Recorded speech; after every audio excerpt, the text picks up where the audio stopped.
Berada, aku Dwi, orang Malang, tapi sekarang aku tinggal di Banyuwangi. Jadi kalau ada teman-teman yang pengen tahu tentang Banyuwangi, tulis di komentar.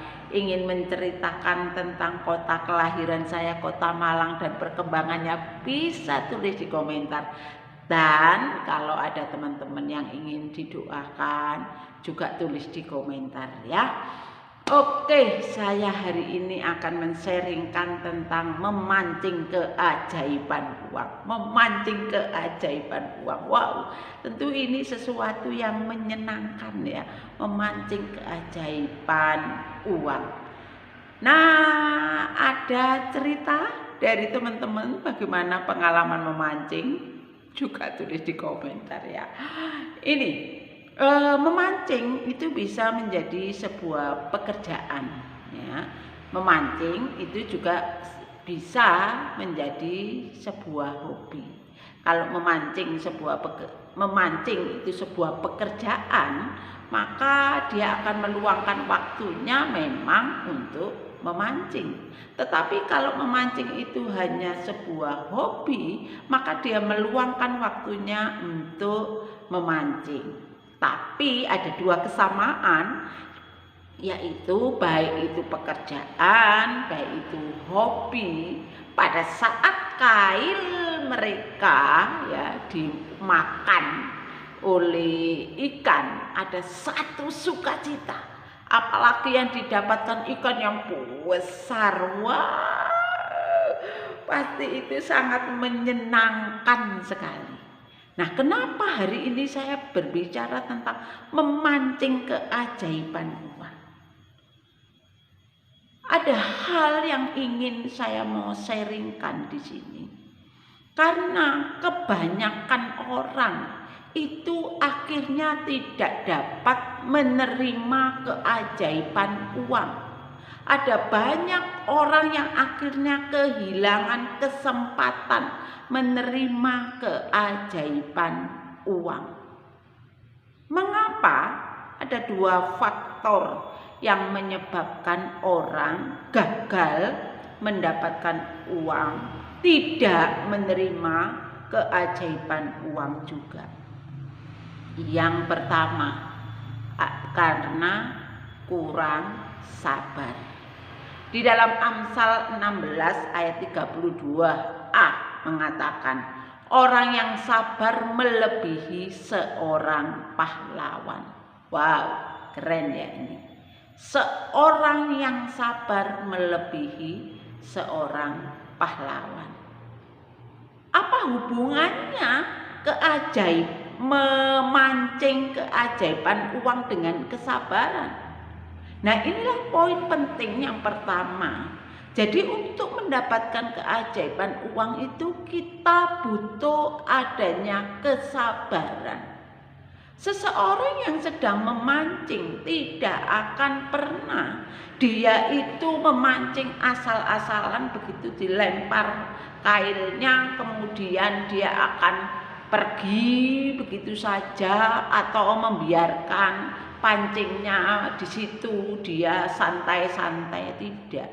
Tapi dia akan menunggu ya, menunggu pancing itu, menunggu adanya ikan makan umpannya. Nah, teman-teman, di sini kita sebagai orang yang hidup di kondisi pandemi ini, apakah kita bisa mendapatkan keajaiban uang? Bisa, saudara. Bisa, teman-teman. Di sini bisa mendapatkan keajaiban uang, namun yang dituntut adalah kesabaran. Nah, kesabaran dikatakan orang yang sabar melebihi seorang pahlawan. Nah, kita tahu pahlawan itu adalah seorang yang gagah perkasa, seorang yang sudah ahli di bidangnya ya. Nah, kalau kesabaran itu melebihi dari seorang pahlawan, artinya bahwa kesabaran itu punya nilai plus plus plus di dalam diri kita. Kalau kita punya kesabaran, saya yakin dan percaya keajaiban uang itu terjadi di tengah-tengah pandemi ini. Karena apa? Karena sudah banyak terbukti orang-orang yang sabar itu mendapatkan apa yang diinginkan. Saya pada saat saya tinggal di Banyuwangi, teman-teman, sudah sekian waktu saya tinggal di Banyuwangi, saya memimpikan untuk mendapatkan rumah. Saya cari sana, saya cari sini. Saya hanya bisa berdoa. Pada saat saya berdoa dengan segala kesabaran saya. Dan akhirnya apa? Akhirnya juga dapat. Walaupun tidak besar, tapi bagi saya itu adalah sesuatu yang luar biasa. Bagaimana keajaiban uang itu terjadi di dalam diri saya. Jadi memancing keajaiban uang itu dibutuhkan sebuah kesabaran.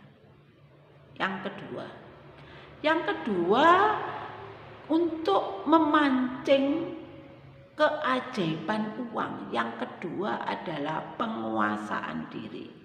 Di dalam Amsal 16 ayat 32 bagian B, orang yang menguasai dirinya melebihi orang yang merebut kota. Jadi hal yang kedua yang kita harus ada untuk mendapatkan keajaiban uang itu, kita harus menguasai diri. Saudara, ini satu hal yang tidak mudah. Satu hal yang tidak mudah. Mengapa ini tidak mudah? Karena cenderung manusia itu tidak sabar. Cenderung manusia itu tidak bisa menguasai diri. Apalagi kalau sudah kepepet, itu tidak bisa menguasai diri. Nah, untuk memancing keajaiban uang, kita perlu adanya penguasaan diri. Jadi pada saat kita memancing itu harus kita kuasai diri kita. Jangan sampai memancing itu dengan kegelisahan, memancing itu dengan segala keputusasaan. Tapi memancing itu harus ada gairah, ada sukacita, karena kita akan mendapatkan yang terbaik. Jadi penguasaan diri ini penting. Jadi kalau kita melihat di kanan kita, melihat di kiri kita, di belakang kita, atau di depan kita, itu ada orang-orang yang sudah mendapatkan ikan-ikan yang besar. Kita menjadi, waduh, ini bagaimana ini aku gak mendapatkan. Waduh, emosi, kailnya dibanting, kemudian umpannya dibuang. Nah, itu akhirnya kita tidak mendapatkan sesuatu. Nah, dari sini kita melihat bahwa memancing keajaiban uang itu memang tidak mudah. Memancing keajaiban uang itu tidak mudah, tapi itu bisa terjadi pada saat kita sungguh-sungguh menjalankan apa yang disampaikan. Ya. Dua hal tadi itu, yaitu orang yang sabar, orang yang menguasai. Jadi teman-teman dimanapun kalian berada, dari sharing saya ini saya mau katakan, di tengah-tengah kondisi pandemi saat ini, memancing keajaiban uang itu bisa terjadi dalam kehidupan kita. Jadi jangan pernah kalian putus asa, jangan pernah kalian akhirnya kehilangan pengharapan. Kita punya Tuhan yang luar biasa, Kita diciptakan Tuhan luar biasa. Tuhan bisa membukakan caranya untuk memberikan keajaiban kepada kita. Jadi melalui video ini saya berharap kalian menjadi orang pertama yang mendapatkan keajaiban uang itu dengan memancing keajaiban uang dengan kesabaran, dengan penguasaan diri. Kalianlah orang yang pertama akan mendapatkannya. Kalau kalian setuju, kalian orang yang pertama, tulis di komentar ya. Aku orang yang pertama mendapatkan keajaiban uang itu ya. Oke. Demikian yang dapat saya sampaikan kepada teman-teman sekalian. Jangan lupa subscribe, like, bunyikan loncengnya. Dan sekali lagi, salam sukses.